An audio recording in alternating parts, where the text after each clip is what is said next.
हरिः ओम तत्सतु।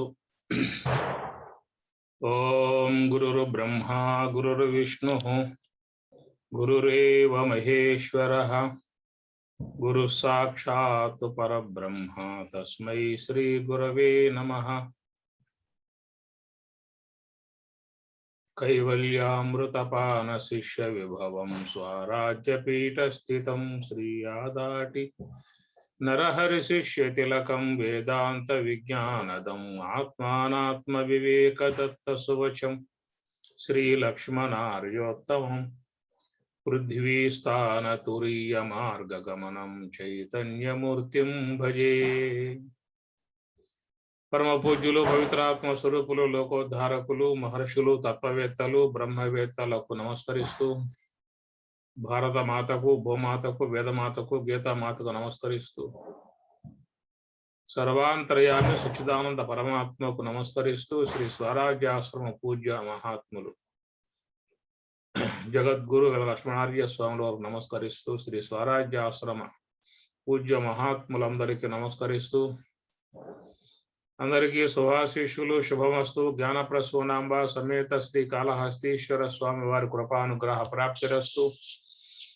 ఆయుష్యమస్తు, ఆరోగ్యమస్తు, సకల శుభ ప్రాప్తిరస్తు. కుటుంబ సభ్యులందరికీ అమ్మవారి స్వామివార్ల కృపానుగ్రహ ప్రాప్తిరస్తు. దీపావళి పండుగ శుభాశీస్సులు శుభమస్తు. లోకా సమస్త సుఖినో భవంతు, సర్వే జనా సుఖినో భవంతు. ఓం తత్సత్. ఓం తత్సత్.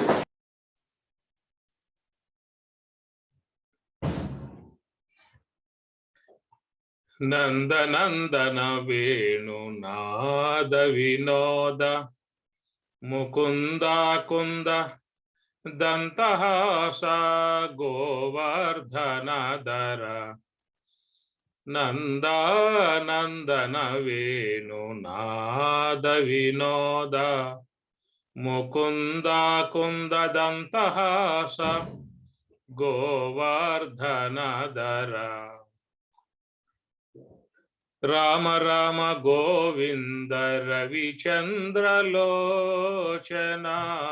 కామ కామ కలుష వికార విదూర ధామ ధామ విభవ ప్రతాప రూప ధనుజ నిర్ధూమ ధామ కరణ చతురా భవ భంజన నందనందన వేణునాద వినోద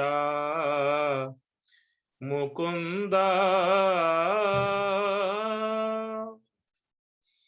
కమల కమలవాస కమల రమణ దేవోత్తమో తమో గుణ సతత విదూర కమల కమలవాస కమల రమణ దేవోత్తమో తమో గుణ సతత విదూర ప్రమద ప్రమదానుభవ భావకరణ సుముఖ సుదానంద శుభారంజన నందనందన వేణునాద వినోద పరమా పరాత్పర పరమేశ్వర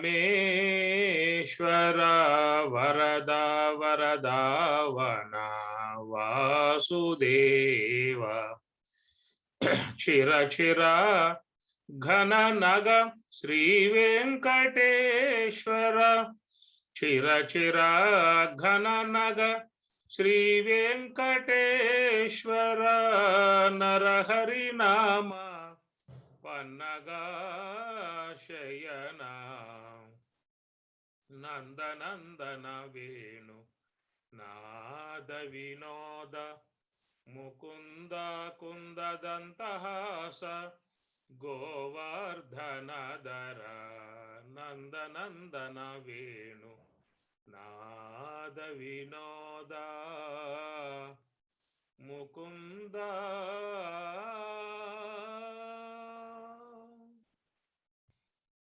ప్రియాత్మ స్వరూపులారా, దీపావళి పండుగ శుభాశీషులు అందరూ కూడా దీపావళి శుభాకాంక్షలు అని కూడా చెబుతూ ఉంటారు.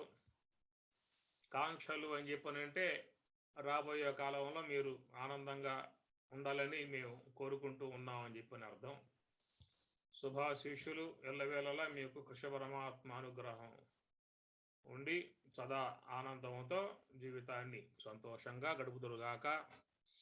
ఏ ప్రకారంగా ఈ పూట అందరూ కూడా సంతోషంగా ఆనందముగా పరవశించిపోతూ మరి దీపావళి పండుగ నిర్వర్తింపజేస్తున్నారో అలాంటి ఆ సంతోషం ఎల్లవేళలా జీవితాంతం కృష్ణ భగవానుల వారు జగన్మాత ప్రసాదించి కాపాడును గాక అని చెప్పని కోరుకుంటూ, మరి ఈ దీపావళి పండుగ గురించి నన్నైతే చక్కగా అమ్మగారు దాదాపుగా అన్ని విషయాలు చెప్పేశారు. ఇంకా నేను చెప్పాల్సిన అంశాలు ఇక పెద్దగా ఏమి లేవు. ఏదో ఈ పూట మనం అందరూ మాట్లాడుకోవాలి కాబట్టి 2 మాటలు మిగిలి ఉంటే వాటి గురించి చెప్పే ప్రయత్నం చేస్తా. రత్నమ్మ గారితో పాటు ఉమా గారు కూడా నిన్న చెప్పి ఉన్నట్లయితే నేను ఈ పూటకి మాట్లాడే అవకాశాలు ఉండేవి కావు. నాకేదో కొన్ని 2 మాటలు మిగిలిసి వాళ్ళు చెప్పినటువంటి విధానము, ఆ 2 మాటల గురించి మనం ఈ పూట ముచ్చరించుకుందాం. నరకాసురుడు అని చెప్పేసి మరి ఎవరి నరకాసురుడు అని చెప్పనంటే త్రేతాయుగం నాటి కాలములో పుట్టినటువంటి వాడు నరకాసురుడు. ద్వాపర యుగాంతంలో వాడు మరణించిన విధానం అంటే ఒక యుగాంత పర్యంతం ఆయన ఉన్నట్లు లెక్క. ఈ లెక్కన త్రేతాయుగంలో మరి హిరణ్యాక్షులు విజృంభించి ఉన్న కాలం అది. హిరణ్యకశిపుడు హిరణ్యాక్షుడు ఇరువురు కూడా మరి గొప్ప తపస్సు చేసి గొప్ప వరాలు పొంది వర ప్రభావంతో సమస్త లోకాలను బాధించటము, వేధించటము, హింసించటము ఇవన్నీ కూడా మనం పురాణాల్లో చూస్తూ ఉంటాం. మరి ఈ పాలకులు, ఈ నాయకులు ఓటేసేదాకా బతిమలాడతారు, అయ్యా బాబు అని చెప్పారు. గద్దెక్కిన తర్వాత ఆ తర్వాత ఉంటుంది ప్రజల యొక్క పని. అట్లాగే వీళ్ళు కూడా మరి తపస్సు చేసినప్పుడు బ్రహ్మదేవుల వారితో కూడా అయ్యా బాబుగా బతిమలాడారు, బ్రహ్మదేవుని కొనియాడారు. ఆ బ్రహ్మగా స్వరాలు ఇవ్వగానే విజృంభించి లోకాలను బాధించే విధానం. మరి ఆ ప్రకారంగా హిరణ్యకశిపుడు హిరణ్యాక్షుడు కాబట్టి హిరణ్యాక్షుడు లోకాలన్నింటినీ కూడా బాధిస్తూ ఉన్నాడు, వేధిస్తూ ఉన్నాడు, హింసిస్తూ ఉన్నాడు. ఎవరికి కంటిపై నిద్ర లేదు. ఎటు వస్తాడో, ఎప్పుడు వస్తాడో, ఏం చేస్తాడో అర్థం కాని విధానాలుగా ఉంటే అప్పుడు మరి లోకమంతా అరాచకం అయిపోయింది. చివరికి హిరణ్యాక్షుడు ఈ భూమిని శాపగా చుట్టి సముద్ర గర్భంలో పారవేశాడు అని చెప్పని. ఆ విధంగా పారేయటంతో సముద్రంలో ఆ భూమాత వైకుంఠవాసుని మొరబెట్టుకోవటంతో ఆయన గారు వరాహ అవతారంగా వచ్చి ఆ భూమిని ఉద్ధరించినట్లుగా మనకున్నటువంటి చరిత్రాంశం. మరి ఆ ప్రకారంగా ఆ భూమి తన యొక్క దంతముల మీద నిలిపి వరాహమూర్తి అవతారంగా వచ్చి, వరాహము అంటే దాన్ని యజ్ఞవరాహము అనేటువంటి పేరుగా చెప్తారు. వరాహం అనే మాట మీకు తెలుసు, అర్థం తెలుసు కాబట్టి యజ్ఞవరాహము అని చెప్పాను. పూజనీయమై ఉన్నటువంటి వరాహ రూపముగా వచ్చి మరి ఆ భూమిని కాపాడినట్లుగా, హిరణ్యాక్షుణ్ణి సంహరించినట్లుగా మనకు చెప్పేటువంటి భాగవతంలో ఉన్నటువంటి అంశం.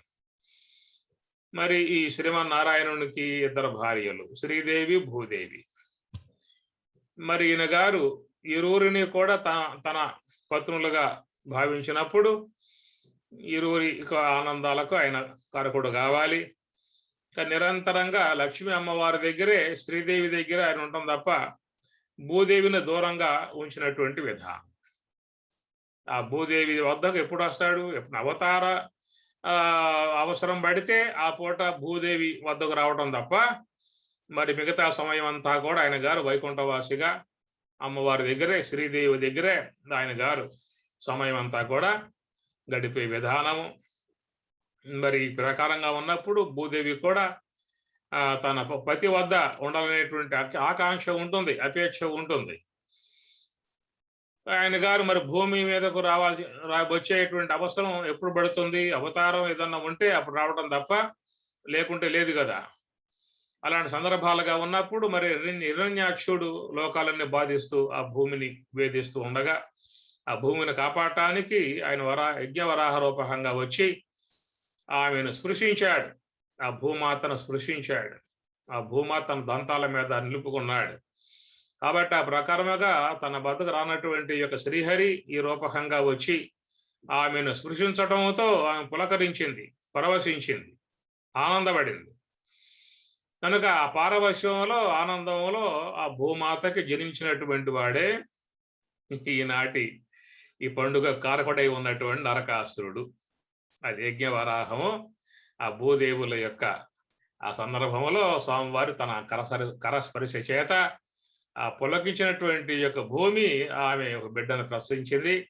అట్లాగా పుట్టినటువంటి వాడే ఈ నరకాసురుడు, అంటే భూమాత పుత్రుడు అని చెప్పేసి. ఆ విధంగా జనించినటువంటి అతడు పెరిగి పెద్దవాడై తపస్సు గొప్ప వరాలు పొంది మరి సమస్త లోకాలను కూడా బాధించే విధానముగా, వేధించే విధానముగా, హింసించే విధానముగా మరి చేస్తూ ఉంటే లోకాలన్నీ కూడా అట్టుడికి పోయాయి. ఎప్పుడు జనించిందని చెప్పనంటే త్రేతాయుగం ఆరంభంలో జనించినటువంటి అతడు మరి ద్వాపర యుగాంతం వరకు పరిపాలన చేశాడు అని చెప్పనంటే ఒక యుగం దాదాపుగా పరిపాలన చేసిన విధానం. మరి ఆ యుగ కాల పరిణామంలో ఎంతమంది ఆయన చేత బాధపడ్డారో, హింసించుకోబడ్డారో, వేదన పొందారో, ఈ ప్రకారంగా ఆయన యొక్క చేష్టలతో మరి ఈ విధంగా ఇబ్బంది పడ్డారు.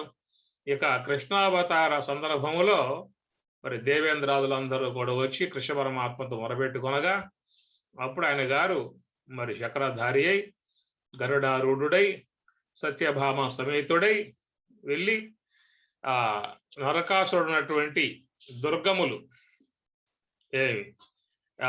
పృథివీ దుర్గము, జలదుర్గము, అగ్నిదుర్గము, వాయు దుర్గము, ఆకాశ దుర్గములుగా ఈ దుర్గములుగా పెట్టుకుని, అనగా ఇవన్నీ కూడా ప్రహరీ గోడ దుర్గాలు అని చెప్పనంటే ఆ చుట్టూ పెట్టుకుని ఎక్కడో లోపల నివాసముగా ఉన్నాడు. ఆ నివాసముగా ఉన్నటువంటి దాన్ని ఏమంటారంటే ప్రాగ్జ్యోతిష్పురం అని చెప్పని అంటారు. ఆయన పరిపాలించేటువంటి దాన్ని ఏమంటారు? ప్రాగ్జ్యోతిష్పురం అన్నమాట. ఆ ప్రాగ్జ్యోతిష్పురములో ఉండి ఈ ప్రకారముగా మరి అన్ని అరాచకాలు కూడా చేస్తూ ఆయన గారు మరి ఎంతో మంది కన్యలను, వివాహం కాకుండా ఉన్నటువంటి రాజ్య కన్యలను అపహరించి తీసుకువచ్చి బంధించాడు.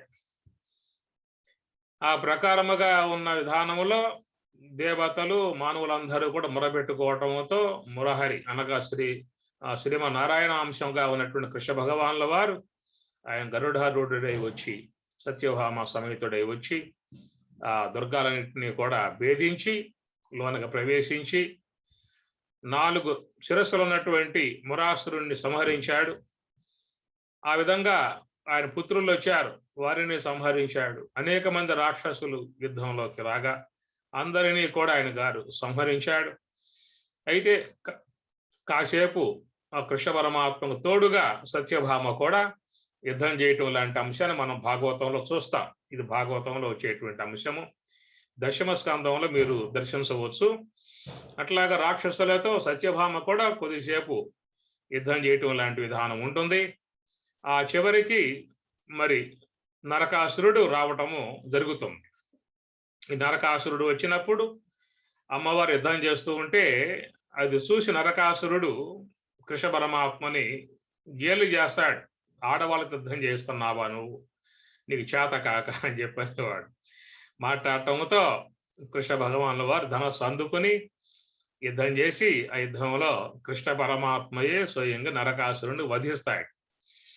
సత్యభామ వధించినట్లుగా మనకి కథాంశాలు కొన్ని ఉన్నాయి.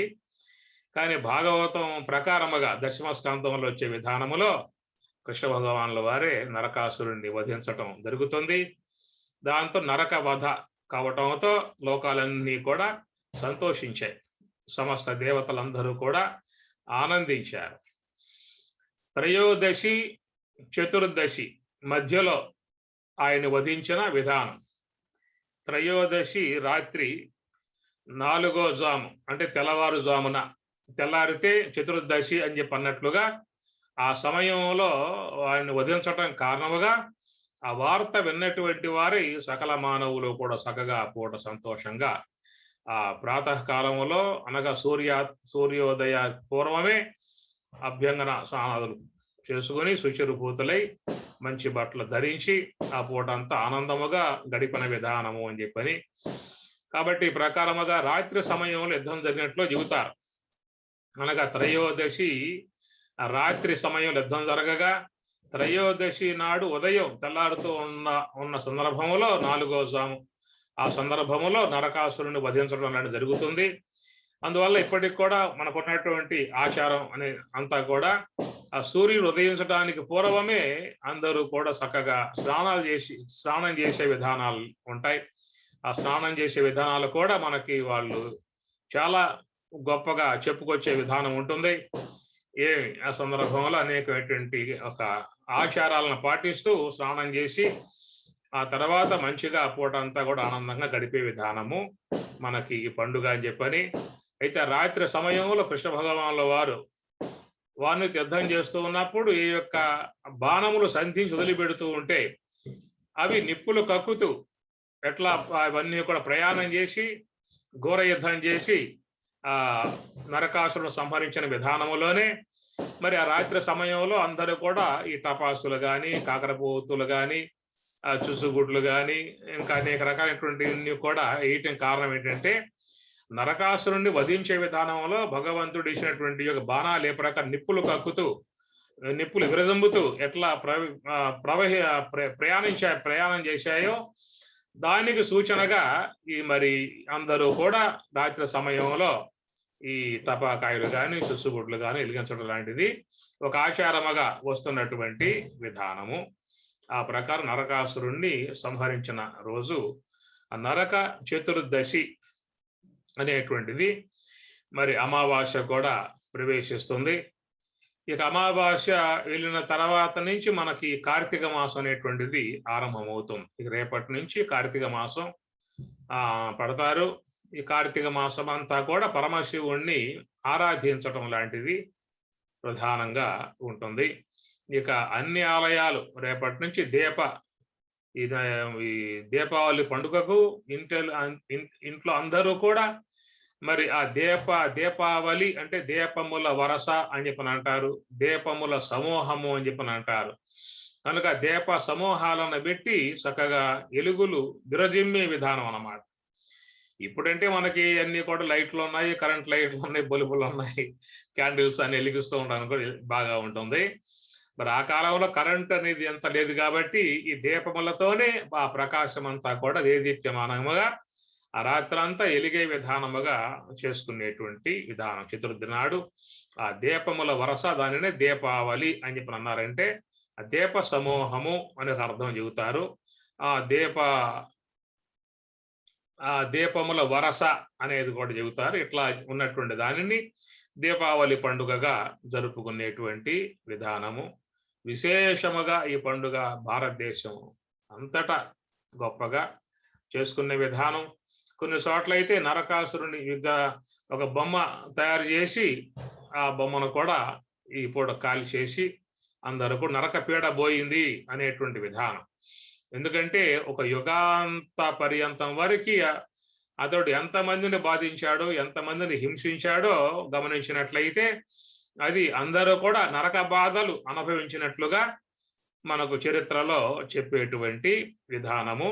ఈ ప్రకారముగా ఒక కథాంశముగా భాగవతాదులలో వచ్చేటువంటి ఈ కథాంశాలని మన వారు హైందవ సంస్కృతిలో ఓ పండుగలుగా ఏర్పాటు చేసుకొని ఆ పూట అందరూ కూడా కలిసిమెలిసి బంధువులు స్నేహితులు అందరూ కలిసిమెలిసి సంతోషముగా ఉండే విధానముగా అనేక పండుగలు మనకు మహాత్ములు ఏర్పాటు చేశారు. అట్లా చేసిన వాటిలలో ఒకటి దీపావళి అనేటువంటి పండుగ అని చెప్పాలి. అట్లా చరిత్రాత్మకంగా చూసినట్లయితే మరి ఇది ఒక పురాణ కథాంశముగా నరకాసురుని యొక్క పీడ పోయింది కాబట్టి మనందరం కూడా ఇక్కడి నుంచి ఆనందంగా సంతోషంగా ఉండొచ్చు అనేటువంటి యొక్క భావనతో జరుపుకునేటువంటి ఒక దివ్యమై భవ్యమై ఒక ఆనందకరమై ఉన్నటువంటి పండుగ విధానం. ఇలాంటివన్నీ కూడా సొసైటీలో ఎప్పుడూ కూడా ఉండాలి, తరతరాలు ఇవి నడుస్తూ ఉండాలి. దానివల్ల కుటుంబం ఇంటిల్లపాది కూడా సంతోషంగా గడిపే అవకాశం ఏర్పడుతుంది. ఈ పండుగలు ఏమిటంటే మానవ జీవితంలో ఒక నూతనత్వాన్ని ప్రసాదించేటువంటివిగా ఉంటాయి. రోజువారీగా మానవుడు చేసిందే చేస్తూ ఉంటాడు. అందువల్ల జీవితంలో ఒక ఇసుక ఏర్పడుతుంది. ఇంతేనా మన బతుకులు? పొద్దున్న లేకపోవటం, టిఫిన్ చేయటం, షాపుకు పోవటం, అటు కూర్చోవటం, నైట్కి రావటం, తినటం, పడుకోవటం, ఇంకేం జీవితం ఇంకేం లేదా, ఇంతేనా అని చెప్పనే విధానంలోనేమో మగవాళ్ళకి, అమ్మగారులకైతే ఇలాగోవటం, కడుక్కోవటం, చదువుకోవటం, కొనటం, చిమ్ముకోవటం, ఇదే మా జీవితాలు అంటే ఇంకేం లేవా అనే విధానాలలో ఒక జీవితం రొటీన్గా ఉన్నప్పుడు అది ఒక బాధకు గురవుతుంది జీవితం. ఇంతేనా జీవితంలో ఇంకేం లేదా, ఈ జీవితం దీనికంటే మరణించడమే శ్రేష్టంగా కనబడతా ఉందని చెప్పని కూడా మనసుకి ఇసుకొచ్చే విధానాలు ఉంటాయి. అందువల్ల అలాగా ఉన్నటువంటి జీవితాలకు కొంచెం నూతనత్వాన్ని ప్రసాదించే విధానంలో ఉన్నటువంటి భాగాలే ఇవన్నీ కూడా. పండుగలు కానీ, తీర్థయాత్రలు కానీ, క్షేత్రయాత్ర అని, తీర్థయాత్ర అని చెప్పని ఎప్పుడో 2 నెలలకు ఒకసారో, సంవత్సరానికి ఒకసారో, 6 నెలలకు ఒకసారో, నెలకు ఒకసారో ఆ పిల్లలతో కూడా కలిసి దగ్గరలో ఉన్న క్షేత్రాలకు పోవటం, కాశీకి పోవటం, రామేశ్వరం పోవటం, బదిరీ పోవటం, ఇట్లాగా చేసినప్పుడు ఒక నూతనత్వాన్ని దర్శించే అవకాశం ఏర్పడుతుంది జీవితం. ఆ నూతనత్వంతో ఈ పాతదంతా మర్చిపోయి వచ్చి మళ్ళా కొత్త జీవితాన్ని ఆరంభం చేసుకోవటం, ఇలాంటి విధానంలో జీవితంలో ఇసుగు రాకుండా ఆ జీవితంలో కొన్ని నూతనత్వాన్ని చూపించే విధానం కోసంగా ఏర్పాటు చేసినటువంటి అంశములు ఒక పక్షంలో మనం చూసినట్లయితే ఇది ఒక నూతనత్వ జీవన విధానాన్ని ప్రసాదించే విధానంలో మనం ఈ యొక్క భాగాన్ని దర్శించవచ్చు. అందుచేత ఈ పండుగలు ఎప్పుడూ కూడా ఉండాలి. వాటి వల్ల అందరూ కూడా సంతోష దినముగా, సంతోష రోజుగా గడుపుకునే అవకాశం కూడా ఏర్పడుతుంది. కనుక ఈ నరకాసురుడు ప్రతి సంవత్సరం కూడా వాడు మరణిస్తూ ఉండాల్సిందే. మరణిస్తూ ఉంటేనే మనకి దీపావళి పండుగ వచ్చేది. ఒక్కసారి పోతే ఆ పూటతో దీపావళి పండుగ అయిపోతుంది. ప్రతి సంవత్సరం వాడు మరణిస్తూ ఉంటేనే మనకి ఈ పండుగ కూడా వచ్చే విధానం లాంటిది ఉంటుంది. కాబట్టి ఇట్లాగా మనకు మహాత్ములు జీవితంలో నూతనత్వాన్ని ఇవ్వటానికి, కొత్తతనాన్ని చూపించడానికి ఏర్పాటు చేసిన విధానంలో ఒక కోణములో, ఒక అంశములో మనం దీన్ని గ్రహించుకోవాల్సి ఉంటుంది. అయితే మహాత్ములు, బ్రహ్మవేత్తలు, ఋషులు ఇచ్చినటువంటి అంశాలు కాబట్టి వాట్లలో చూసినట్లయితే ఒక పారమార్థిక అంశం కూడా ఉంటుంది. ఒక వ్యావహారిక అంశంతో పాటు దాంట్లో ఒక పరమార్థం అనగా మోక్ష సంబంధమై ఉన్నటువంటి అంశాలు కూడా చొప్పించే మన ముందు అవన్నీ కూడా వాళ్ళు ఆవిష్కరింప చేశారు. అందువల్ల మనం భౌతికంగా వాటిల్లో ఉన్నప్పటికీ కూడా ఏదో ఒకనాడు మనం మహాత్ముల వద్దకి చేరటం జరుగుతుంది. కనుక వాళ్ళ సమక్షంలో ఈ పండుగలు అంటే ఏమిటి స్వామి, దీపావళి అంటే ఏమిటి, సంక్రాంతి అంటే ఏమిటి, ఈ నవరాత్రులు అంటే ఏమిటి అనేటువంటి ఒక భావన వచ్చినప్పుడు మహాత్ముల ద్వారా తెలియబడేటువంటి అంశములు మనకు ఆనాడు వస్తాయి. వాటిల్లో ఉన్న పరమార్థం ఏమిటో, వాటిలో ఉన్నటువంటి దివ్యత్వం ఏమిటో, వాటిలో ఉన్నటువంటి జ్ఞాన విధానం ఏమిటో అనేటువంటి అంశాలు మనకి మహాత్ముల ద్వారా తెలియాల్సిందే. మనకగా అవి గోచరించే అవకాశం లేదు.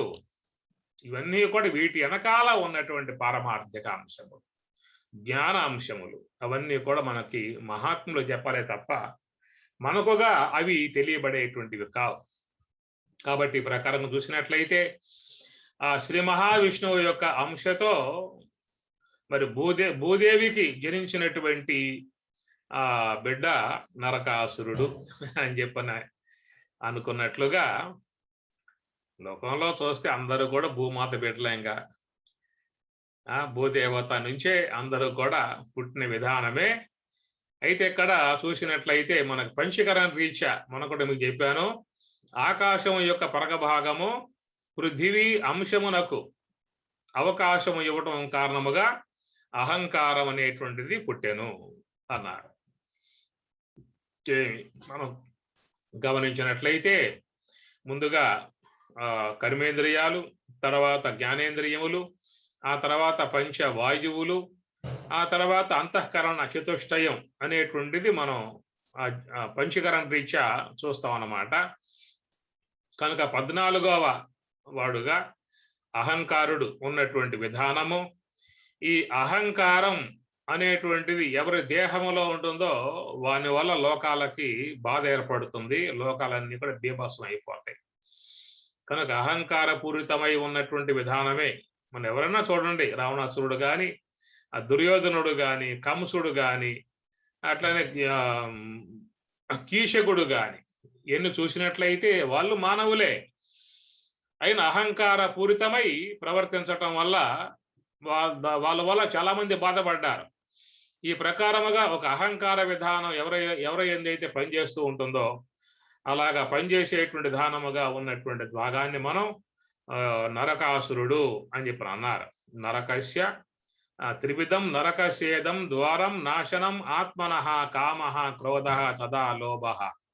ఇలాంటి వాటితో చేరి ఉన్నటువంటి అహంకారమే నరకాసురుడు. ఈ అహంకార పూరితమై ఇప్పుడు చెప్పినట్లుగా త్రివిధం నరకసేదం, నరకస్య ద్వారం, నరకాన్ని తీసుకుపోయేటువంటి వారుగా స్వామి చెప్పిన మాట భగవద్గీతలో. కామః క్రోధః తదా లోభః, కామము, క్రోధము, లోభము, మోహము, మదము, మత్సరం, ఈర్ష్య, ద్వేషం, ఇలాంటి గుణాలు కలిగి ఉన్నటువంటి ఆసుర గుణాలతో ఆసురీ సంపద అన్నారుగా భగవద్గీతలో 14వ అధ్యాయంలో, 16వ అధ్యాయంలో. ఏమి ఆసురీ గుణాలతో చేరి ఉన్నటువంటి ఒకనొక తత్వం అహంకారం. ఇలాంటి ఆసురీ గుణములు కలిగి అహంకారం పెచ్చు పెరిగిపోయి వ్యవహరించే విధానం గల ప్రతి వ్యక్తిని మనం ఒక నరకాసురుడుగానే భావించాల్సి ఉంటుంది. అప్పుడేదో త్రేతాయుగంలో వాడు పుట్టాడు అని చెప్పనేటువంటి మాట కాదు త్రేతాయ వాటిల్లో. కాబట్టి అప్పటి నుంచి ఇప్పుడు దాకా పుడతానే ఉన్నారు కదా. అప్పటి నుంచి ఇప్పటిదాకా ఈ కాలం నాటి వరకు కూడా అహంకార పూరితమై ఉన్నటువంటి వాళ్ళు జనించి లోకాలని బాధించటం, హింసించటం, ఏ అహంకార పూరితమై ఉన్నటువంటి వ్యక్తిత్వం కలిగి ఉన్నదో ఆ కుటుంబంలో అందరూ బాధపడతారు. భార్య బాధపడుతుంది, బిడ్డలు బాధపడతారు, చుట్టుపక్కల వాళ్ళు బాధపడతారు వాడి వల్ల. ఇలాంటి వ్యక్తిత్వములు లోకములో ఉన్న విధానం. కాబట్టి వాడు ఏదో కొత్తగా ప్రత్యేకంగా అని చెప్పని కాదు, అది మానవులలో చేరి ఉన్న ఒక వ్యక్తిత్వం అన్నమాట. కనుక ఆ వ్యక్తిత్వాన్ని ఎవరికి వారు దాన్ని నశింపజేసుకోవాలి. నశింపజేసుకున్నప్పుడే వాళ్ళ జీవితములు సుఖమయంగా ఉంటాయి. వాళ్ళని ఆశ్రయించి జీవించే జీవితాలు కూడా శాంతిగా జీవించే అవకాశం అనేటువంటిది ఏర్పడుతుంది. కనుక అహంకార పూరితమై ఉన్నటువంటి వ్యక్తిత్వము ప్రకృతే క్రియమానాని గుణై కర్మాని సర్వశః అహంకార విమూఢాత్మ కర్త అహం ఇతి మన్యతే అంటుంది భగవద్గీత. ప్రకృతే క్రియమానాని, సమస్త వ్యవహారం అంతా కూడా ప్రకృతి తెలుసుకోబోతూ ఉన్నది. ప్రకృతి అధ్యయనములో ఈ జీవితం నడుచుకోబోతూ ఉన్నది. అందువల్ల ఆ భక్తి కలిగి ఉన్నటువంటి వారు దంతా భగవద్ విభూతి, భగవంతుని యొక్క దివ్యత్వము, భగవంతుని అనుగ్రహము అనేటువంటి భావనగా జీవించేటువంటి వారు ఉంటారు, సాత్విక గుణం కలిగి ఉన్నటువంటి వారు. కాబట్టి తామసిక గుణాన్ని పైన వేసుకున్నటువంటి వారు అహంకర్త, నేనే కర్తను అని చెప్పిన అంటారు. కాబట్టి ఈ ప్రకారముగా లోన చేరి ఉన్నటువంటి అహంకారుడు దాన్ని జనించినటువంటి విధానం చెప్పేది. త్రేతాయుగం నాడు జనించాడు అని చెప్పని, ద్వాపర యుగం నాటికి అతడు సమసిపోయాడు అనేటువంటి మాట. కాబట్టి త్రేత అంటే 3, 3 అంటే 3 అన్నమాట. అది యుగాల విధానంలో వచ్చేటువంటి అంశాలన్నీ కూడా పారమార్థికంగా చూసినట్లయితే ఈ 3, ఈ త్రిపురములు అనేటువంటి స్థూల దేహము, సూక్ష్మ దేహము, కారణ దేహము అనబడేటువంటి పురముల యందు ఉన్నటువంటి అహంకార పూరితమై ఉన్నటువంటి జీవుడు ఈ త్రిపురాలు, ఈ త్రిపురములలో ఉండి వ్యవహరించేటువంటి వాడు. 4వ స్థానముగు మరి మోక్షద్వారమై ఉన్నటువంటి 4వ భాగమై ఉన్నటువంటి మహాకారణంలో మాత్రం వాడు ప్రవేశించడు. ఈ కారణ దేహస్థుడై ఉండి సూక్ష్మ దేహంతో సంబంధం పడి ఈ స్థూల దేహముతో వ్యవహరించేటువంటి విధానముగా ఉన్న విధానములో జనించినటువంటి వాడు త్రి అనగా మూడు, ఆ మూడు యొక్క గుణాలతో సంబంధం పడి, మూడు దేహాలతో సంబంధం పడి, మూడు అవస్థలకు సంబంధం పడి ఉన్నటువంటి విధానములో జనించినటువంటి అహంకారము. కనుక ఇట్టి అహంకారం అంతమొందాలని చెప్పినట్లయితే ద్వాపర యుగాంతములో కృష్ణ పరమాత్మ అనుగ్రహముతోనే అతడు అంతం చేయబడ్డాడు. అయితే మరి ఇతడు నివసిస్తున్నటువంటి ఈ త్రేతాయుగం పక్కన పెట్టండి. త్రేత అన్నప్పుడు మూడు, ఈ మూడు అన్నప్పుడు మూడు దేహాలు కావచ్చు, మూడు అవస్థలు, లేకపోతే మూడు గుణాలు, వీటితో సంబంధం పడి ఉన్నప్పుడు మాత్రమే ఈ అహంకారం పెచ్చు పెరిగిపోయే విధానం ఏర్పడుతుంది. ఈ మూడింటికంటే అతీతమై ఉన్నటువంటి యొక్క నాలుగవ స్థలం మహాకారణంలో కనుక ప్రవేశించినట్లయితే అహంకారం అనేటువంటిది అంత ముందుతుంది. అప్పుడు అహం బ్రహ్మాస్మి అనేది ఉదయిస్తుంది. మహాకారణంలో ఉన్నప్పుడు ఈ అహం అనేటువంటిది, అహంకారం అనేటువంటిది పూర్తిగా పోయి అహం బ్రహ్మాస్మి అనేటువంటి ఒక మంచి భావన ఏర్పడుతుంది. అయితే ఈ నరకాసురుడు నివసిస్తున్నటువంటి ప్రదేశం మనం చెప్పుకున్నట్లయితే ఆయన మరి భూదుర్గము, జలదుర్గము, అగ్నిదుర్గము, వాయుదుర్గము, ఆకాశ దుర్గం, ఈ దుర్గములను రక్షణ కవచములుగా పెట్టుకుని ప్రాగ్జ్యోతిష్పురములో అతడు నివాసంగా ఉన్నాడు. ఏమిటా ఈ దుర్గములు అని చెప్పనంటే ఈ పంచభూతాత్మికమై ఉన్నటువంటి యొక్క ఈ దేహం అనేటువంటిది ఏమిటి అంటే భూదుర్గము, జలదుర్గము, అగ్నిదుర్గము, వాయుదుర్గము, ఆకాశ దుర్గములు కలిగి ఉన్నటువంటి ఈ దేహం, ఈ దేహమే ఈ జీవుడికి కంచుకోటగా ఉందన్నమాట. కాబట్టి ఈ ప్రకారముగా ఈ దుర్గములు కలిగి ఉన్నటువంటి ప్రతి ఒక్క మానవుని దేహం పంచభూతాత్మికమే కదా. పంచభౌతికమైన భవనంబు దేహంబు అని చెప్పి అన్నారు. కాబట్టి పంచభూతమైనటువంటి దుర్గములుగా చేసుకుని లోన ఉన్నటువంటి వాడు ప్రాగ్జ్యోతిష్పురం అన్నారు. ప్రాక్ అంటే పూర్వము, జ్యోతిష్ అంటే స్వప్రకాశమై ఉన్నటువంటి పురం. ఇది ఏమి పరమాత్మ యొక్క ప్రకాశముతో ప్రకాశమానమై ఉన్నటువంటి పురం ఇది ప్రాగ్జ్యోతిష్పురం. ఎందుకు పురము అని చెప్పి అన్నారు అంటే శరీరే చేత ఇది పురుష అనగా ఈ పురములో ఉన్నటువంటి జీవుడు వాడిని పురుషుడు అని చెప్పి అన్నారు. అయితే ఉన్నటువంటి పురం ఎలాంటి పురం అయ్యా అని చెప్పనంటే ప్రాగ్జ్యోతిష్పురం. ప్రాక్ అంటే పూర్వమే, జ్యోతి ప్రకాశమానమై ఉన్నటువంటిది. కనుక ఈ శరీరం రాకముందే ఆత్మ అనేటువంటిది ఉన్నది. సదేవ సౌమ్య ఇదం అగ్ర ఆసీత్. ఇదం ఈ నామరూపాత్మకమై గోచరించేటువంటి యొక్క వస్తువులు అనేటువంటి ఏర్పడక ముందే ఉన్నటువంటి యొక్క స్వరూపం బ్రహ్మం. కనుక ఆ బ్రహ్మం ఈ యొక్క నామరూపాత్మకమై జగత్తు కంటే కూడా అంతకు ముందే పూర్వమే ఉన్నటువంటి స్వరూపం. కాబట్టి ప్రాక్ జ్యోతి స్వప్రకాశమై ఉన్నటువంటి జ్యోతి, అప్రకాశం కాదు, స్వప్రకాశం. ఎట్లయితే సూర్యప్రకాశంలో గ్రహాలు మొత్తం కూడా ప్రకాశమబడుతూ ఉన్నాయో అట్లాగా లోన ఉన్నటువంటి యొక్క ఆత్మ ప్రకాశముతోనే సమస్త ఇంద్రియములు కూడా ప్రకాశమబడుతూ ఉన్నాయి, తేజోవంతముగా పనిచేస్తూ ఉన్నాయి, శక్తివంతముగా వ్యవహారం చేస్తూ ఉన్నాయి. అన్నింటికి కూడా ఉన్నటువంటిది ఆత్మ యొక్క ప్రకాశం, ఆత్మ యొక్క శక్తి. దాన్ని గుర్తించగలిగేటువంటి యోగ్యత, దాన్ని గుర్తించగలిగేటువంటి యొక్క జ్ఞానము మానవుని యందు లేదు. కాబట్టి అంత లెక్క వీడి పయనించడు. కేవలం దేహాన్ని చూసుకుని, ఈ పురములు చూసుకుని, ఈ జలదుర్గం, అగ్నిదుర్గం, వాయుదుర్గం, ఆకాశ దుర్గాలుగా ఉన్నటువంటి ఈ దుర్గాల యొక్క సంబంధం ఈ దేహం చూసుకుని మిట్టుబడేటువంటి విధానములో లోన ఉన్నటువంటి యొక్క జీవుడు అహంకార పూరితుడై, అహంకారము అని చెప్పనంటే అహం అనేటువంటి దాంట్లో చేరి ఉన్నటువంటి క్రియా విధానం ఈ కర్ అనేటువంటిది రజోగుణంలో ఏర్పడుతుంది. రజః కర్మని భారత అని అన్నారు. ఈ రజోగుణముతో ఏర్పడేటువంటి క్రియా విధానం. కనుక రజోగుణముతో ఏర్పడ్డ క్రియా విధానములుగా ఉన్నటువంటి యొక్క ఇంద్రియ సముదాయం ఉన్నదో, ఇంద్రియ సముదాయమునందు వాడు ప్రవేశించి నేను అనేటువంటి ఉనికిని దాంట్లో స్థాపింపజేశాడు. ఆ స్థాపింపజేయటంతో ఇక్కడ అహం అనేది సత్తా మాత్రం. అది ఆ సత్తా మాత్రమునందు రజోగుణం అధ్యస్థం కావటంతో ఈ క్రియా విధానం ఏర్పడుతుంది. అయితే ఆ సత్తా మాత్రమునందున్నటువంటి లోపల మరొకటి తమో గుణం. ఈ తమో గుణం అనేటువంటిది మూలతత్వాన్ని మరుగు చేసింది. ధూమేనావ్రియతే వహ్నిః యదా దర్శో మలేన చ యదోల్బేన ఆవృతో గర్భ తదా తేనేదం ఆవృతం అని స్వామి చెప్పినట్లుగా, మరి అద్దము మీద దుమ్ము ముఖాన్ని కప్పివేసినట్లుగా, అగ్నిపై ధూమం అగ్నిని కప్పివేసినట్లుగా, మరి ఆ మావి శిశువును కప్పివేసినట్లుగా లోన ఉన్నటువంటి ఆ జ్యోతి, ప్రాగ్ జ్యోతి, జ్యోతి అంటే స్వప్రకాశమై ఉన్నటువంటి యొక్క జ్యోతిని ఈ మూలా విద్య కప్పివేయటం కారణముగా మరి మానవులకు ఆ యొక్క మూలతత్వం తెలియకుండా ఉన్నటువంటి విధానం.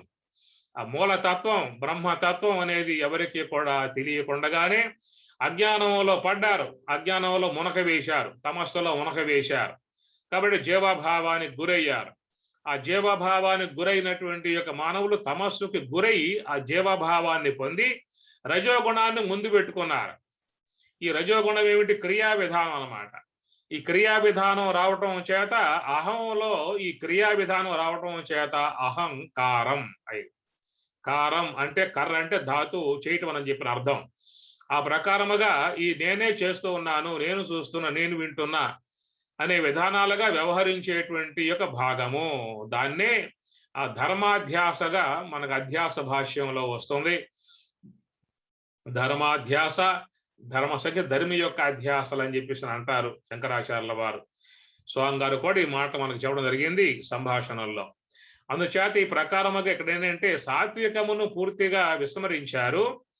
సాత్వికాన్ని పూర్తిగా విస్మరించి ఈ తమో గుణం యొక్క ఆవరణం కారణముగా జీవత్వానికి గురయ్యి ఈ జీవత్వమును పొందినటువంటి వారై రజోగుణముతో మిళితమయ్యి ఈ రజోగుణ విధానములో రజస్సు క్రియా విధానం కాబట్టి తమస్సేమో ఆవరణ విధానం, తెలియంతనం కలగజేసేదేమో తమస్సు, వ్యవహార విధానం కలగజేసేదేమో రజోగుణం. కనుక తమో గుణముతో వాళ్ళు మరుగు చేయబడ్డారు. నేనంటే ఏదో ఏమిడు తెలియకుండా ఉండిపోవడమే. ప్రాగ్ జ్యోతిష్వరం అనగా తాను ఉన్నది ఎక్కడ అంటే స్వప్రకాశమై ఉన్నటువంటి ఆనందాత్మికమై ఉన్నటువంటి యొక్క సమీపములోనే ఉన్నాడు. ఆ బ్రహ్మం ఉన్నటువంటి యొక్క స్వరూప విధానములోనే ఉన్నాడు.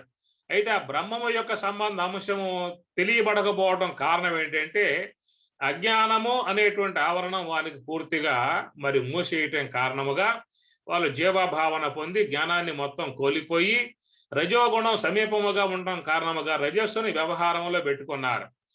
ఇక వాళ్ళకి తమస్సుతో ఆవరణాన్ని పొంది జీవభావన పొందారు. ఈ రజస్సుతో వ్యవహారంలో మునిగిపోయారే తప్ప ఇక వాళ్ళకి ఈ సాత్వికమై ఉన్నటువంటి దాంతో వాళ్ళ సంబంధం పెట్టుకోవాలి. సాత్వికం ఎప్పుడు వస్తుందని చెప్పానంటే మహాత్ముల యొక్క ఆశ్రయము, బ్రహ్మ విద్య ఆశ్రయము, సోహంభావ ధ్యాన విధానాలు శీలించినప్పుడు మీకు ఈ సాత్వికం అనేది వృద్ధి అవుతుంది.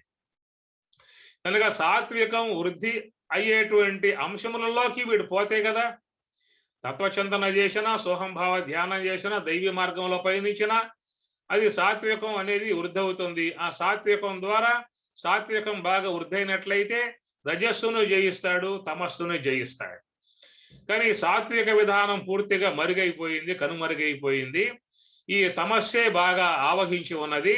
రజోగుణ వ్యవహారం రావటం కారణముగా ఇక తన భగవంతుని యొక్క ఆశ్రయంలో సమస్తం పనిచేస్తూ ఉన్నప్పటికీ కూడా ఇవన్నీ కూడా నేనే పనిచేయిస్తూ ఉన్నాను, నేనే అనేటువంటి ఒక నాకు ఉనికి తెచ్చుకోవడం కారణముగా మానవుడు అహంకార పూరితుడై ప్రవర్తించే విధానము.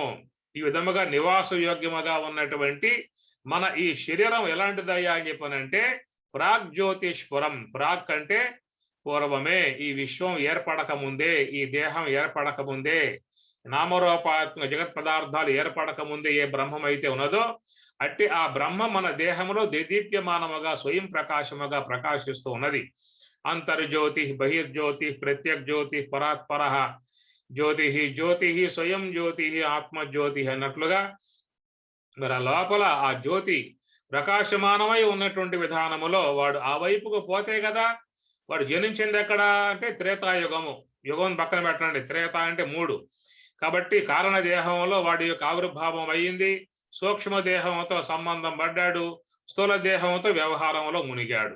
ఈ 3 తప్ప వాడికి రెండో విధానం లేదు. కాబట్టి ఈ యొక్క విధానంలో మరి త్రేతాయుగంలో జనించినటువంటి యొక్క తాను ద్వాపర యుగాంతం వరకు ఉన్నాడు అని చెప్పనంటే ఏంటి కారణం చెప్పండి? ఒక యుగ పర్యంతం యుగం అని చెప్పనంటే దాదాపుగా ఒక యుగం అని చెప్పన్నప్పుడు మరి 12 లక్షల సంవత్సరాలు, 12 లక్షల దానికి చెప్తారన్నమాట. 18 లక్షల చిల్లరి కృతయుగం, 12 లక్షల చిల్లరి త్రేతాయుగం, 8 లక్షల చిల్లరి ద్వాపర యుగం, కలియుగం 4 లక్షలు అని చెప్పేసి అని ఒక యుగ పర్యంతం అని చెప్పనంటే ఎంత దీర్ఘకాలికముగా ఒక వ్యక్తి జీవించడం అని చెప్పనంటే ఒక ఆశాస్పదముగా ఉండేటువంటి అంశం అన్నమాట.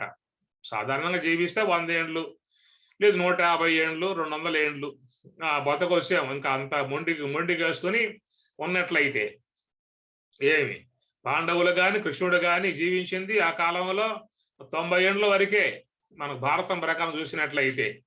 కానీ ఇక్కడ ఉన్నటువంటి నరకాసురుడు త్రేతాయుగం ఆరంభం అనగా ఆనాడు శ్రీమన్నారాయణుడు వరాహ రూపముగా వచ్చి హిరణ్యాక్షును సంహరించినప్పుడు ఆ కరస్పర్శ చేత అమ్మవారు పులకించి పరవశించి బిడ్డను కన్నటువంటి విధానం కాబట్టి చూసినట్లయితే త్రేతాయుగం ఆరంభం నాటి ఆ నరకాసురుడు ద్వాపర యుగాంతం వరకు ఉన్నాడని చెప్పనంటే అర్థం ఏమిటని చెప్పని ఇక్కడ ఈ 3 గుణాలతో 3 దేహాలతో 3 అవస్థలతో చేరి ఉన్న విధానమే త్రేతాయుగం అని అర్థం చేసుకోవాలి మనము. ఈ విధముగా ఉన్నటువంటి వాడు ఎన్ని యుగాల పర్యంతం వరకు ఉన్నాడో అక్కడ కేవలం ఒక యుగమే చెప్పుకుంటున్నాం మనం. కానీ ఈ విధంగా ఉన్నటువంటి జీవుడి యొక్క హయాములో ఎన్ని యుగములు అయిపోయాయో, ఎన్ని కల్పాలైపోయాయో, ఎన్ని మనమంత్రాలు అయిపోయాయో. కానీ వీడు అహంకారముతోనే చేరి లోకములలో వ్యవహరించేవాడుగా ఉన్నాడు. అయితే ఇతి నరకాసురుడు అంతం కావటం అని చెప్పినట్టు ద్వాపర యుగాంతములో అంతమయ్యాడు. ద్వాపర యుగాంతమునందు కృష్ణ పరమాత్మ యొక్క చేతిలో నరకాసురుడు హతం కావటం లాంటి అంశం మనం భాగవతంలో చూస్తూ ఉన్నాము. కాబట్టి ఇక్కడ ద్వాపర యుగాంతం అని చెప్పన్నప్పుడు ద్వా అంటే 2, ద్వా అనేటువంటి 2 అని చెప్పినట్టు ద్వైతం అన్నమాట. ఈ ద్వా అనేటువంటి యొక్క ఈ ద్వైతము కంటే వేరై ఉన్నటువంటి పర అంటే శ్రేష్టము, పర అంటే అవతల. అందుచేత ఈ ద్వైతములో చేరి ఉన్నటువంటి యొక్క ఇతడు పర అంటే శ్రేష్టమై ఉన్నటువంటి మహాకారణము. కాబట్టి ఆ మహాకారణములో ఉన్నటువంటి యొక్క స్వామియే కృష్ణ భగవానుడు. ఈశ్వరుడు కృష్ణ భగవానుడు ఎక్కడ ఉన్నాడు అని చెప్పనంటే మన శరీరములో మహాకారణములో ఉన్నటువంటి విధానము అది గమనించాలి. కాబట్టి కైవల్యము సుషుమ్న అనేటువంటి శుద్ధ బ్రహ్మం అక్కడ.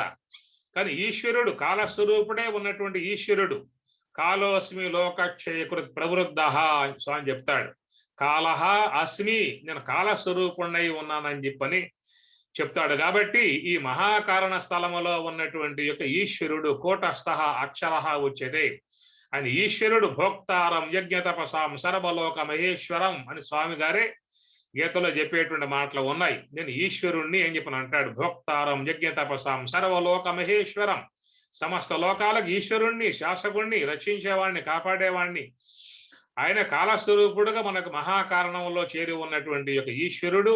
కాబట్టి అట్టి ఈశ్వరుణ్ణి ఆశ్రయించినప్పుడే కనుక ఈశ్వరాశ్రయం ద్వారానే ఎవరైనా కానీ అహంకారాన్ని జయించాల్సి ఉంటుంది తప్ప మహాకారణాశ్రయం లేకుండా ఎవరు కూడా నరకాసురుణ్ణి అహంకారాన్ని జయించే అవకాశం లేదు.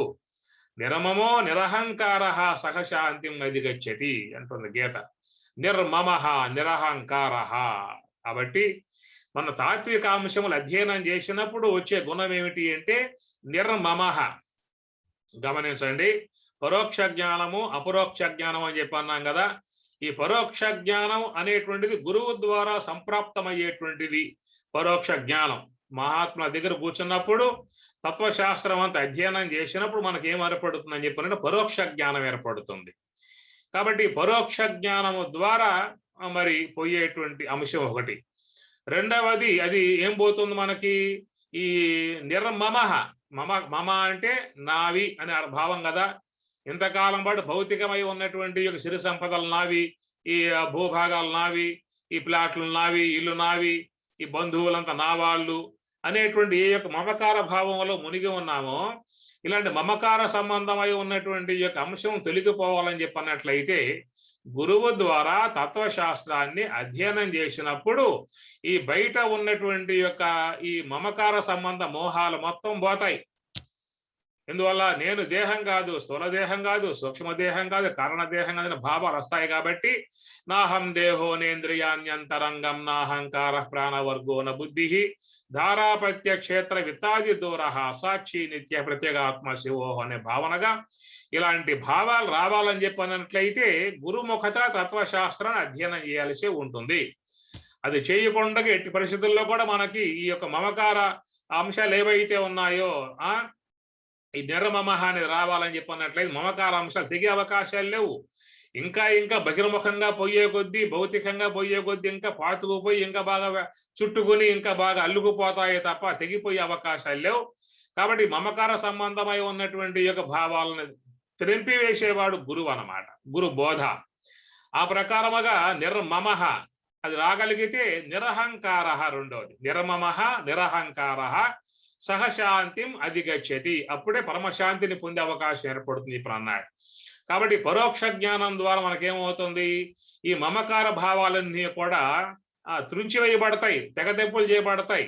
మనం వాటిల్లో ఉన్నా కానీ ఇవన్నీ కూడా శాశ్వతం కాదు, ఇవన్నీ కూడా స్థిరం కాదు, ఇవన్నీ కూడా వీటిల్లో వాస్తవికత లేదు, ఇవన్నీ సత్యములు కాదు అనే భావనతోనే వ్యవహరిస్తాం. మన దాంట్లోనే ఉంటాం, సంసారాదుల్లో ఉంటాం, వ్యవహారంలో ఉంటాం, మిగతా వాటిల్లో ఉంటాం. ఉన్నా కానీ మనకున్న భావం ఏముంటుంది, ఇవన్నీ శీలిస్తూ ఉన్నా కానీ, ఇవన్నీ చేస్తూ ఉన్నా కానీ ఇవన్నీ వాస్తవములు కాదు, గురుదేవుడు చెప్పాడు ఇవన్నీ వాస్తవములు కాదు, కాలగర్భంలో కలిసిపోయేటువంటియే. కాబట్టి వాటి యొక్క మమకారాలలో మనం మునగకూడదు అనేటువంటి భావన ఒకటి ఏర్పడుతుంది. ఈ మమకారాన్ని జయించే విధానం మన పరోక్ష జ్ఞానము గురుదేవుని యొక్క బోధ వల్ల కలిగేటువంటి విధానం అయితే, రెండవది ఏమిటి, గురుదేవుడు ప్రసాదించేటువంటి సోహంభావ ధ్యానం. ఒకటేమో బోధా విధానము, రెండవది ఏమిటి సోహంభావ ధ్యాన విధానం. అది ప్రసాదించినప్పుడు ఆ సోహంభావ ధ్యానంలో ఉన్నప్పుడు ఏమర్పడుతుంది, మనకి అపరోక్ష జ్ఞానం కలుగుతుంది. శ్రవణం చేయటం వల్ల పరోక్ష జ్ఞానం, సాధన చేయటం వల్ల సోహంభావ ధ్యానం చేయటం వల్ల అపరోక్ష జ్ఞానం. అపరోక్ష జ్ఞానములో ఉన్న విధానమే కృష్ణ భగవానుల వారు, సత్యభామ సమేతుడై ఉన్నటువంటి కృష్ణ భగవానుడు. ఇక్కడ సత్యభామ అని చెప్పి అన్నప్పుడు గమనించండి, ఆ సత్యభామ అనే మాట కొంచెం చాలా ఇష్టంగా ఉండేటువంటి విధానము. ఆమె కూడా యుద్ధం చేసింది, అనగా ఈ మహాకారణంలో ఉన్నప్పుడు, ఈశ్వర సాన్నిధ్యంలో ఉన్నప్పుడు కృష్ణ పరమాత్మ ఆయన కూడా మరి యుద్ధం చేసే విధానము. తర్వాత సత్యభామ కూడా యుద్ధం చేసే విధానం. సత్యభామ, సత్య అంటే సత్యం అంటే నిత్యమై ఉన్న విధానం అర్థం వస్తుంది అక్కడ. సత్య అంటే వాస్తవము అని అర్థం వస్తుందండి. సత్య అంటే వాస్తవము, భా అంటే ప్రకాశము, అనగా సత్యమైన భా ప్రకాశము. ఈ సత్యమైన ప్రకాశము కలిగి ఉన్న విధానము సత్యభామ. అయితే సత్య భా అంటే ప్రకాశం, భాతీతి భా దీప్తావు, అమ్మవారే ఎట్లా ఉందంటే సత్యమైన ప్రకాశం కలిగి ఉన్నది అనేటువంటి మాటలో మా అని పక్కన వస్తుంది మీకు, మా అంటే కాదు. కాబట్టి ఆ శుద్ధ సాత్విక ఆ ప్రకాశం ఆమెదా అన్నట్లయితే మా కాదు, ఆ ప్రకాశం బ్రహ్మానిది. సత్య భా మా, మా అంటే కాదు. కాబట్టి ఆమె కూడా శుద్ధ బ్రహ్మము యొక్క ప్రకాశముతో ప్రకాశించేదిగా ఉన్నదే తప్ప ఆమెకు స్వతసిద్ధముగా ప్రకాశం కాదు. ఆ ప్రకాశం శుద్ధ బ్రహ్మముది. అందుచేత సత్యమైన భా ప్రకాశం అన్నట్లయితే మా కాదు, ఆ ప్రకాశం బ్రహ్మముది అని అర్థం. కాబట్టి ఆ ప్రకారముగా ఆ యొక్క మాయా సమేతుడై ఉన్నటువంటి ఏ శుద్ధ బ్రహ్మమైతున్న శబల బ్రహ్మముగా ఉన్నదో, శుద్ధ బ్రహ్మమే శబల బ్రహ్మముగా ఉన్నది. ఎందువల్ల అంటే ఆ యొక్క ఉపాధి, మాయా ఉపాధి సహితమై ఉన్న విధానంలో శుద్ధ బ్రహ్మమే శబల బ్రహ్మము అని చెప్పినన్నా. ఆ శబల బ్రహ్మమే ఈశ్వరుడు. అంటే ఆ ఈశ్వరుని యొక్క ఆశ్రయములో ఉన్నప్పుడు మాత్రమే మరి ఆ శుద్ధ సాత్విక బ్రహ్మాకార వృత్తి సత్యభామ ఉన్న విధానములోనే అనాదిగా ఉన్నటువంటి అహంకార వృత్తి నశింపబడుతుంది. ఏ త్రేతాయుగంలో పుట్టినవాడు ద్వాపర యుగాంతంలో అంతం పొందాడు అని చెప్పనంటే, త్రేతాయుగం అన్నప్పుడు ఏం చెప్పుకున్నాం? 3 అంటే 3: స్థూల దేహము, సూక్ష్మ దేహము, కారణ దేహము, జాగ్రత్త అవస్థ, స్వప్నావస్థ, సుషుప్తి అవస్థ, సాత్వికము, రాజసికము, తామసికము. ఇట్లా అన్ని 3 కదా, మనం దాంట్లో మునిగున్నది. మూడిట్లోనే మునిగి ఉన్నా. అందువల్ల అందరూ కూడా ఏం చేశారు? 3 ముళ్ళు వేసుకున్నారు కదా. అయ్యగారు కూడా 3 ముళ్ళు వేసుకున్నాడు, అమ్మగారికి కూడా 3 ముళ్ళు వేసాడు. తాను 3 ముళ్ళు వేసుకున్నాడు, నేను 3 ముళ్ళు వేస్తున్నా కాబట్టి మీకు కూడా 3 ముళ్ళు వేస్తున్నా అని చెప్పేసి అని ఆ 3 ముళ్ళే వేయటం జరిగింది. కాబట్టి ఈ ప్రకారంగా ఈ మూడింటిలోనే చేరిపోయి ఉన్న విధానములో అజ్ఞాన ఆవరణం కలిగి ఉన్నటువంటి ఈ జీవుడు రజోగుణ క్రియ విధానంలో మునిగిపోయి ఉన్నవాడు సాత్వికానికి దూరమైపోయాడు. ఆ సాత్వికం రావాలని చెప్పన్నట్లయితే గురుబోధ ముందు వినాలి. సోహంభావ ధ్యానమును శీలిస్తే అప్పుడు నీకు సాత్వికము, శుద్ధ సాత్వికం 2 వస్తాయి. కాబట్టి గురుదేవుని యొక్క వద్ద కూర్చుని బ్రహ్మ విద్యాధ్యయనం చేసినప్పుడేమో సాత్వికం పెరుగుతుంది.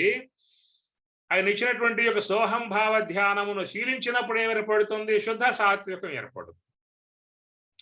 కనుక ఈ శుద్ధ సాత్వికం ఏర్పడినప్పుడే నీకు అనాదిగా ఉన్నటువంటి లోనున్నటువంటి అజ్ఞానాత్మికమై ఆవరణాత్మికమై ఈ మూడింటితో ఆవిర్భావం అయినటువంటి వాడు దేహ కారణదేహ, సూక్ష్మదేహ, కారణదేహాల యొక్క ఈ మూడింటితో ఆవిర్భావం అయినటువంటి యొక్క ఈ జీవుడు, అహంకారపూరితమైనటువంటి ఈ జీవుడు ఎప్పుడు అంతమవుతాడని చెప్పండి? కృష్ణ పరమాత్మ యొక్క ఆశ్రయంలో ఈ ద్వైతం అంతా కూడా ఆ పర అంటే అవతల, అనగా ఆ పర అంటే శుద్ధ సాత్విక బ్రహ్మాకార వృత్తి యొక్క ఆ మోక్ష స్థితి, దాన్ని పరా విద్య అని చెప్పన్నారు కదా. కాబట్టి ఆ ద్వాపర యుగాంతం అంటే అనగా 2కి, పర అంటే అవతల. ఈ ద్వైతమునకు పర అవతల అంటే మన పదముల యొక్క అర్థాన్ని చూస్తున్నాం అంతే. కథాంశాల్లోకి పోతే పురాణాలలో మీకు కృత, త్రేత, ద్వాపర, కలి ఇలాంటి యుగాల సంబంధాలు వస్తాయి. ఇక్కడ తాత్విక అంశంలో చూస్తున్నాం కాబట్టి ఇక్కడ ఈ అంశతో ఏర్పడినటువంటి యొక్క ఈ జీవుడు చివరికి ద్వాపర యుగాంతం అంటే అనగా ఈ ద్వైత సంబంధమై ఉన్నటువంటి యొక్క దానికంటే పర అవతల ఉన్నటువంటి స్థితి పారమార్థిక స్థితి, బ్రహ్మస్థితి. కాబట్టి ఆ ప్రకారముగా కృష్ణ పరమాత్మ యొక్క ఆశ్రయం ద్వారా సత్యభావనగా శుద్ధ సాత్విక బ్రహ్మాకార వృత్తి కృష్ణ పరమాత్మ ఈశ్వరుడు వారి యొక్క ఆశ్రయం ద్వారానే ఆ లోన ఉన్నటువంటి అహంకార విధానం అంతమొందుతుంది. కాబట్టి నిర్మమః నిరహంకార సహశాంతిం అధిగచ్చతి. ఆనాడే మానవుడు జీవితంలో శాంతి సుఖాన్ని పొందే అవకాశం ఏర్పడుతుంది. ఆనాడే పండుగ ఇక వాడికి. అది తొలి పండుగ, అదే చివరి పండుగ. ఇక మళ్ళా ఈ పండుగలు ఇంకేం వాడికి అవసరం లేదు. ఈ పండుగలు అయితే మళ్ళా వస్తానే ఉంటాయి. మనం ఇప్పుడు ఇంతకాలం ఎన్నిసార్లు మనం దీపావళి పండుగ చేసుకున్నాము, నరకాసురుడిని మనం వధించాము, పండుగలు చేసుకుంటూ ఉన్నాము. మనం ఈ దేహం ధరించినప్పటి నుంచి ఈ పండుగలు వస్తూ ఉంటాయి. ఇది సమాజంలో వ్యావహారికములు కుటుంబ పరముగా ఉన్నటువంటి యొక్క విధానాలు ఇవి చేసుకుంటూ ఉన్నాం. ఇది వేరు. ఇక్కడ పారమార్థికముగా ఉన్నటువంటి అర్థముగా చూసినట్లయితే ఈ ప్రాక్ జ్యోతిష్పరముగా ఉన్నటువంటి ప్రాక్ అంటే పూర్వము, జ్యోతి అంటే ప్రకాశము, ఆ బ్రహ్మ ప్రకాశముతో ఉన్నటువంటి యొక్క ఈ శరీరం కాబట్టి పురము. మనం ఆ వైపుకు పోవటం లేదే. జ్యోతి అనగా స్వప్రకాశమై ఉన్నటువంటి యొక్క ఆ వైపుకు మనం పోవటం లేదు. కేవలం అనగా ఈ 3 దేహాల వైపుకే మన వ్యవహారం అంతా కూడా చేరి ఉన్నటువంటి విధానం. కాబట్టి మరి ఈ ప్రకారముగా ఉన్నటువంటి అహంకార వృత్తి ఉన్నంత కాలం మానవుడు నానా రకాలై ఉన్నటువంటి దేహాలు పొందుతూ ఉంటాడు, నానా దుఃఖాలు పొందుతూ ఉంటాడు. నరకయాతనే వీడికి. అహంకార పూరితమై ఉన్నటువంటి యొక్క ఈ జీవుడికి ఉన్నది ఏమిటని చెప్పనంటే నరకయాతన. ఎన్ని దేహములు పొందాలి, ఎన్ని దేహములలో నానా దుఃఖాలు పొందాల్సి ఉంటుంది. ఈ మానవ దేహంలోకి వచ్చావు కాబట్టి కొంతవరకు ఏదైనా ఊరట. నీకు ఇల్లు కట్టుకున్నావు, మంచిగా ఏర్పాటు చేసుకున్నావు, ఏసీ పెట్టుకున్నావు, డబుల్ కాట్ మంచాలు ఏర్పాటు చేసుకున్నావు, పరివారం అంతా ఏర్పాటు చేస్తున్నావు, అన్ని విధాల పరిచారకులు సేవకులు అందరూ పెట్టుకున్నావు కాబట్టి సరిపోయింది. ఇప్పటి వరకే. రేపటి ఏమిటి, తెల్లారితే ఏమవుతుంది తర్వాత? ఈ పూట బాగానే ఉన్నది. ఆ తెల్లారిన తర్వాత ఏ దేహాలలో పెడతావో, ఏ లోకాలకు పోతావు, ఎక్కడెక్కడ పుట్టాలో అవన్నీ నరక విధానాలుగా ఉన్నటువంటి దాని కారణం ఈ అహంకారం ఉన్నంత కాలం ఈ నరకం ఈ జీవుడికి తప్పదు. త్రివిధం నరకసేదం ద్వారం నాశనం ఆత్మన కామ క్రోధ తదా లోభ తస్మాత్ ఏతత్ త్రయం త్యజేత్. అయా వదిలిపెట్టేయి అని స్వామి చెబుతూ ఉన్నాడు. నరకసేదం నరకం అంటే ఏమిటి? దుఃఖమే కదా. నరకానికి పోతే అక్కడేముంటాయి? దుఃఖాలే కదా. ఏ దేహంలో పోయినా దుఃఖాలే. ఈ దేహం కూడా యాతనా దేహము అని చెప్పి అన్నారు. ఈ దేహంలో వచ్చినా కూడా దుఃఖాలే ఉంటాయి. కాబట్టి ఈ ప్రకారముగా అహంకారం బతికున్నంత కాలం, అహంకారం మనలో జీవించున్నంత కాలం ఈ నానా దుఃఖాలు పడేటువంటి నరక యాతనలు పడాల్సే ఉంటుంది అనేటువంటి అర్థము. ఏనాడైతే మహాకారణాశ్రయములో ఈశ్వరుని యొక్క అనుగ్రహముతో సత్యభామ శుద్ధ సాత్విక బ్రహ్మాకార వృత్తి యొక్క అమ్మవారి అనుగ్రహముతో లోన ఉన్న అహంకార వృత్తి నశింపజేసినటువంటి విధానములోనే ఆనాడు వాళ్ళకి నరకాసురుడు పూర్తిగా పోయినట్లు చక్కగా వాళ్ళు మరి ఆనంద తాండవం చేసే విధానం అనేటువంటిది వచ్చినట్లు. అయితే ఇక్కడ మరొక అంశం ఏంటంటే దీపావళి పండుగ అని చెప్పి అన్నాం కదా. ఆ దీపావళి అన్నప్పుడు దీపముల వరస అనే ఒక మాట చెప్తూ ఉన్నారు. రెండవది దీప సమూహము అని చెప్పనే మాట కూడా చెబుతూ ఉన్నారు. ఇక్కడ దీపదానము ఈ కార్తీక మాసంలో ముఖ్యంగా దీపదానం చేయమని చెప్పని కూడా చెబుతూ ఉంటారు. దీపదానం చాలా గొప్పది. అట్లాగా మరి దీపదానం చేసే విధానం కూడా చేస్తూ ఉన్నారు. మంచి పని, మంచి కార్యము. దీపం అంటే ప్రకాశం ఇచ్చేటువంటి విధానము. ఇక్కడ దీపదానం అన్నప్పుడు జ్ఞానదానం. ఎవరి యొక్క శరీరములో చక్కటి తాత్వికమైనటువంటి జ్ఞానాన్ని ప్రసాదింపజేస్తామో వారి దేహములో జ్ఞాన దీపం వెలుగుతుంది. ఇంతకాలం పాటు అజ్ఞానంలో ఉండి, అంధకారంలో ఉండి, చీకట్లో ఉండి, అమావాస్యలో ఉండి అలమటించేటువంటి యొక్క వారి శరీరములో ఎవరైతే ఈ తాత్విక సంబంధమై ఉన్నటువంటి జ్ఞానాన్ని ప్రసాదింపజేస్తారో ఆ విధముగా మరి వాళ్ళ శరీరములో ఆ జ్ఞాన దీపం వెలుగుతుంది. అది ఎలగాలి. అది గురుదేవుడు మహాత్ములు ఇచ్చేటువంటి విధానం. ఆ దీపం వెలిగినప్పుడు ఎప్పుడైతే ఆయనలో ఒక ప్రకాశం ఏర్పడిందో, ఒక యథార్థం తెలియబడిందో, సత్యత్వం గోచరించినప్పుడు ఊరుకుంటాడా? అక్కడి నుంచి అక్కడ ప్రయాణం కొనసాగిస్తాడు. ఇంతకాలం పాటు తానెవరో తెలియకపోవడం చేత అజ్ఞానంలో విహరించాడు. ఈ నశ్వర వస్తువులలో సంచరించాడు. ఏనాడైతే గురువు ద్వారా తత్వ విషయాన్ని విని తనలో జ్ఞానోదయం చేసుకున్న తర్వాత అక్కడి నుంచి ఏం చేస్తాడు? ఆ మార్గంలోకి ప్రయాణం కొనసాగిస్తాడు. అట్లాగా ఆ మార్గంలో ప్రయాణం కొనసాగించినప్పుడు నివృత్తి మార్గంలో పయనించినప్పుడు ఆ నివృత్తి మార్గంలో పోయిన తర్వాత మరి ఆ యొక్క యోగ సమాధిలో మరి అక్కడ కూడా మరి భగవంతుడు సర్వేశ్వరుడు దీపాన్ని ఆయన అక్కడ వెలిగిస్తాడు. సద్గురుదేవుడు మనకి ఈ యొక్క బోధ అనేటువంటి బోధ దీపాన్ని వెలిగిస్తే మన సోహంభావ ధ్యానం చేసినప్పుడు లోపల వెలిగేటువంటిది ఏమిటి? ఆత్మ యొక్క తత్వాన్ని తెలియజేసేటువంటి జ్ఞాన దీపం వెలిగిస్తాడు భగవంతుడు, ఈశ్వరుడు. మీకు ఆ మాట గీతలో చెప్పాడుగా, తేషాం ఏవానుకంపార్థం అహం అజ్ఞానజం తమః నాశయామి ఆత్మభావస్థః జ్ఞానదీపేన భాస్వత అన్నాడు. తేషాం ఏవ అనుకంపార్థం అజ్ఞానజం తమః. ఎవరిలో అయితే అజ్ఞాన సంబంధమైన తమస్సు ఏర్పడిందో ఆ తమస్సుతో లోన ఉన్నటువంటి స్వరూపం మరుగు చేయబడింది కాబట్టి ఆ విధముగా ఉన్నటువంటి యొక్క దానిని నేను ఎవరైతే నన్ను సోహంభావ ధ్యానముతో మహాకారణంలో ఉండి ఆరాధన చేస్తారో అనుకంపార్థం అనుగ్రహించే ఉద్దేశముతో నేను వారిలో అనాదిగా ఉన్నటువంటి అజ్ఞానం నశింపజేసే విధానములో జ్ఞానదీపేన భాస్వత అజ్ఞానజం తమః నాశయామి. జ్ఞానదీపేన కాబట్టి అటు జ్ఞానదీపముతో అనాదిగా ఉన్న అజ్ఞానం నశింపజేస్తూ ఉన్నాను. ఆ మూలా విద్య పోవటంతో వారి స్వరూప తత్వంలో ఉండిపోయే విధానం ఏర్పడుతుంది. కాబట్టి ఈ ప్రకారముగా ఈ కార్తీక మాసం అనేటువంటి విధానములో ఎంతమందికైనా మీరు ఈ జ్ఞానదానాన్ని అందించండి. ఇదే దీపదానం. మామూలుగా ప్రమిదలో నూనె పోసి ఒత్తి పెట్టి దానం చేయటం అనేటువంటిది లోకాచారంగా ఉండే విధానం, అది ఉండాలి. అయితే ఇక్కడ ఈ దేహం అనేటువంటి ఈ ప్రమిదలో చక్కగా ఆధ్యాత్మికం అనేటువంటి యొక్క నూనె పోసి చక్కగా బుద్ధికి ఒత్తి చేసి దాంట్లో ఈ జ్ఞాన జ్యోతి వెలిగించే విధానముగా చేసినట్లయితే అది దీపదానం కింద వచ్చే విధానము. ఈ కార్తీక మాసం అంతా కూడా పరమశివుణ్ణి ఆరాధించే విధానం.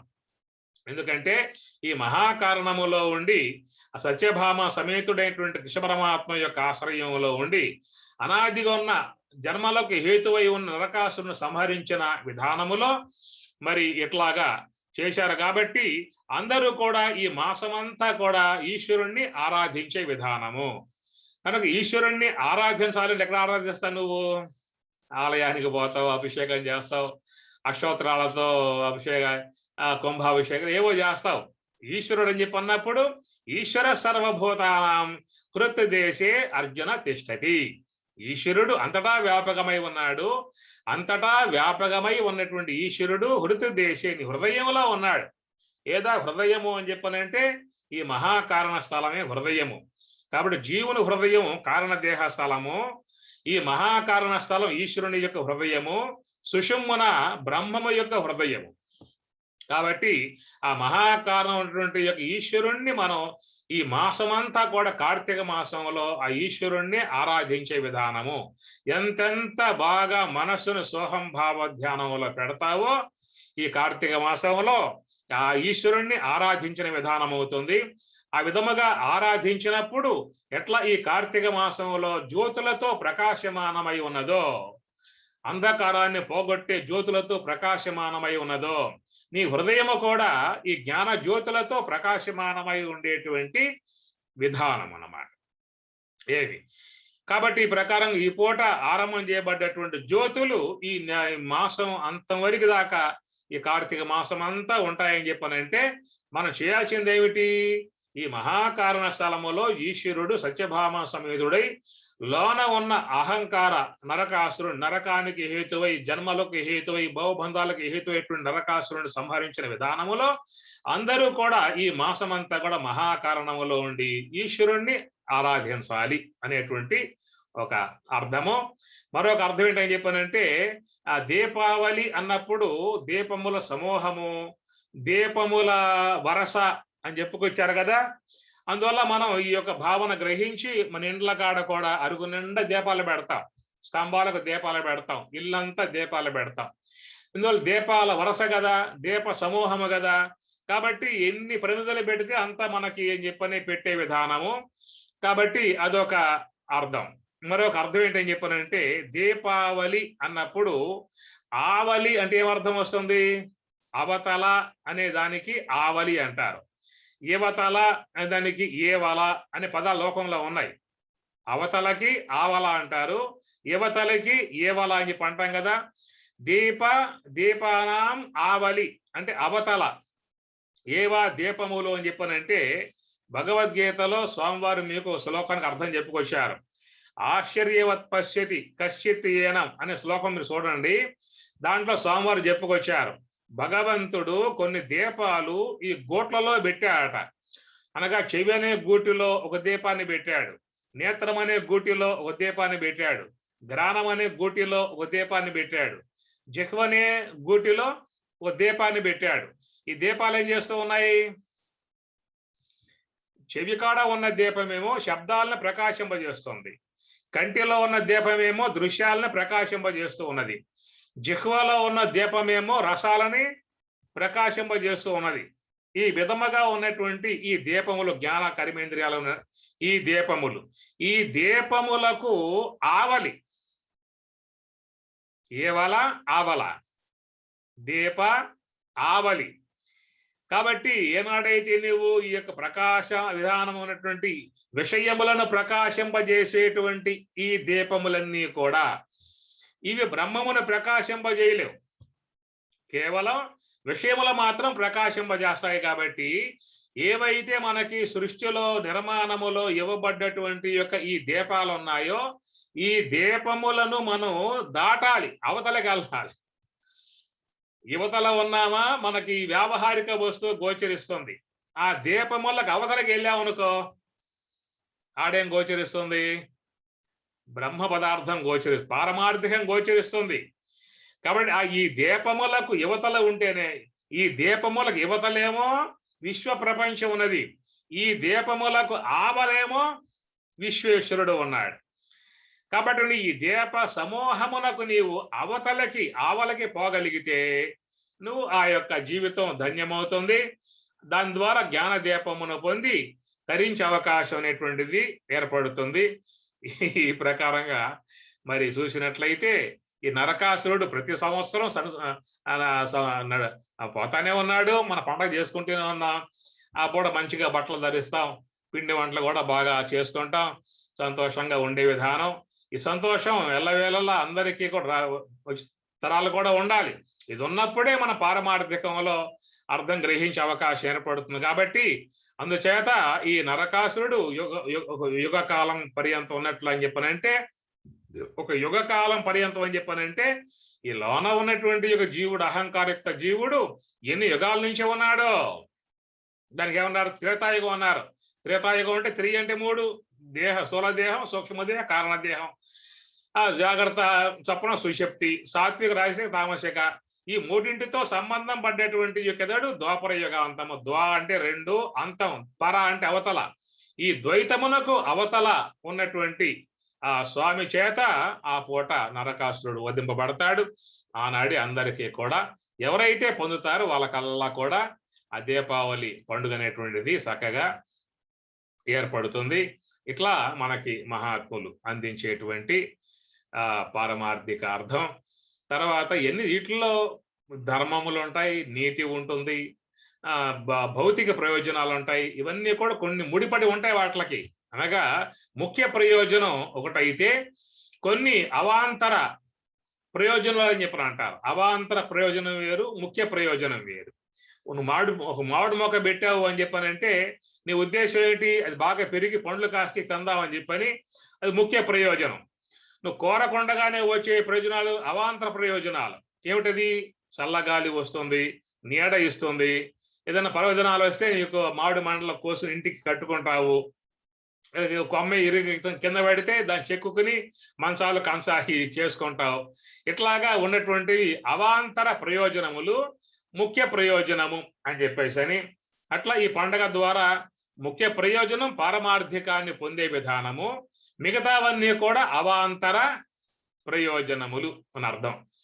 దీనికి ఏమిటని చెప్పానంటే ఈ దీపావళి పండుగ అనేది వచ్చినప్పుడు మన సంక్రాంతి పండుగ కానీ ఇంకా ఇతర పండుగలప్పుడు ఇలాంటి కాల్సం, ఈ కాకర పువ్వొత్తులు, శిశుబుడ్లు ఇవన్నీ కూడా కాల్చే విధానం అంతా ఉండదు.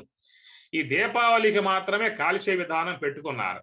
ఎందుకంటే దానికి కారణం వైజ్ఞానికంగా పెద్దలు చెప్పిన మాట, ఇది నా యొక్క ఊహ కాదు, పెద్దలు చెప్పిన మాట. ఏమిటని చెప్పనంటే ఇది వర్ష ఋతువు ముగుస్తుంది, శరదృతువు అనగా శీతాకాలం ఆరంభం కాబోతుంది. కాబట్టి పూర్వకాలంలో అన్ని చోట్ల కూడా కుగ్రామాలు, చిన్న చిన్న గ్రామాలు ఉండే, బాగా వానలు బాగా పడేవి, ఆ జలంతో బాగా భూమి తడిసి అనేక వస్తువులు తడిసి బాగా మురిగిపోయి సూక్ష్మ క్రిములు బాగా పుట్టే విధానం ఉండేది. కాబట్టి ఇట్లా గాలిలో చేరి ఉన్నటువంటి సూక్ష్మ కణజాలం ఏమి, ఇప్పుడు పైరు మీద పురుగు పడితే రైతు ఏం చేస్తాడు? పురుగు మందు కొడతాడు, సంహరించి ఆ యొక్క పైరును కాపాడుకునే విధానం చేసుకుంటూ ఉన్నాడు. మరి ఈ విధంగా వానలు పడి అనేక పదార్థాలు మురిగి దాని నుంచి సూక్ష్మ క్రిమి అంతా ఏర్పడి గాలిలో కలిసినప్పుడు ఈ గాలిలో కలిసి ఉన్నటువంటి యొక్క సూక్ష్మ క్రిమి ఏమవుతుంది? మనకి ఆ శ్వాసధర లోనగా పోయి అనారోగ్యాలకు హేతు అవుతుంది. కాబట్టి ఏం చేశారని చెప్పారంటే ఇలాంటి యొక్క మందు సామాగ్రిలో ఏం చేరుంటాయి అని చెప్పారంటే బాష్ప ఇవన్నీ కూడా చేరుంటాయి. వీటిల్లో ఇవన్నీ చేరుంటాం కారణముగా అందరూ కాల్చినప్పుడు గ్రామాల మొత్తం కూడా పొగంతా ఏమవుతుందని చెప్పారంటే అంతటా వ్యాపకం అవుతుంది. కాబట్టి గాలిలో చేరి ఉన్నటువంటి యొక్క సూక్ష్మ క్రిమి అంతా కూడా నశింపబడుతుంది అనేటువంటి విధానం అన్నమాట. అదే కనుక మామూలుగా వైజ్ఞానికంగా నాయన వర్షాకాలం పోతుందరా, చలికాలం వస్తుంది, ఈ వర్షాకాలం వల్ల బాగా వానలు పడి ఆ సూక్ష్మ క్రిమి పెరిగిపోయింది, ఆ గాలిలో కలిసిపోయింది, అది మనకి ప్రమాద హేతు అవుతుంది, మీరందరూ కూడా ఇంటింటికి కొంత డబ్బు ఖర్చు పెట్టేసేసి మందులు కాల్చండ్రా అని చెప్పి అన్నాం అనుకో, ఎవరు కాలుస్తారు? మా పక్కింటి వాడు బాగా డబ్బునుంది, వాడు బాగా బలిస్తున్నాడు, వాడు కాలుస్తాడులే అని చెప్పే ఉద్దేశంతో ఎవరు ఆ పని చేయరు. మాకేం అవసరం అయ్యా కాల్చడం, డబ్బు మాకి మేము కలుస్తామని చెప్పి అంటారు వీళ్ళు పైగా. కాబట్టి ఎవరు కూడా పని చేయరు. అదేం చేశారంటే ఇక్కడ ఒక సంస్కృతిలో సాంప్రదాయంలో ఒక ముడి పెట్టేసేసి ఇప్పుడు నరకాసురుడు పోయాడురా, కాలిస్తే సంతోషం అని చెప్పి అనగానే అందరూ కూడా పోటీ పడి నువ్వు 1000 రూపాయల, నేను 2000, 3000 కొన్నావా, నేను 4000. ఈ ప్రకారంగా పోటీ పడి అందరూ ఇంటింటి కూడా ఈ చుచ్చుబుడ్లు కారపు అవి ఇవి కాల్చి పారేయటంతో ఈ పొగంతా ఏమవుతుంది, గాలిలో కలుస్తుంది. కాబట్టి ఆ గాలిలో చేరి ఉన్న సూక్ష్మ క్రిమి అంతా కూడా నశించి ఈ వాతావరణం శుద్ధమవుతుంది. కాబట్టి ఇక వర్షాకాలం పోయి శీతాకాలం రావటంతో వాళ్ళందరూ కూడా ఆరోగ్యంగా జీవించే అవకాశం ఏర్పడుతుంది అనేటువంటి ఒక వైజ్ఞానిక భావనగా మనకు తీసుకొచ్చినటువంటి ఒకనొక అంశము. వాటిలో అనేకం చేరి ఉంటాయి, పారమార్థికం చేరి ఉంటాయి, ధర్మాలు చేరి ఉంటాయి, నీతి చేరి ఉంటుంది, ఆరోగ్యం చేరి ఉంటుంది. అన్నింటితో ముడిపడి ఉన్నటువంటివి ఈ పారమార్థికమై ఉన్నటువంటి పండుగల అంశము. ఓం సహనా భవతు సహనౌ భునక్తు సహ వీర్యం కరవావహై తేజస్వినావధీతమస్తు మా విద్విషావహై. ఓం శాంతి శాంతి శాంతి. హరి ఓం తత్సతు. శ్రీ గురుభ్యో నమః. హరి ఓం. ప్రియాత్మ స్వరూపులారా, అందరికీ కూడా స్వామివారి కృపానుగ్రహ ప్రాప్తిరస్తు, కృష్ణపరమాత్మ కృపానుగ్రహ ప్రాప్తిరస్తు. ఈనాడు సత్సంగ పుణ్యం అందరికీ కూడా రక్షణగా ఉండి అందరినీ ఆరోగ్యంగా, ఆనందముగా, సంతోషముగా ఉండేట్లుగా మరి అనుగ్రహించి కాపాడును గాక అని చెప్పని ఆశీర్వదిస్తూ, ఓం పూర్ణమద పూర్ణమిదం పూర్ణాత్ పూర్ణముదచ్యతే పూర్ణస్య పూర్ణమాదాయ పూర్ణమేవావశిష్యతే.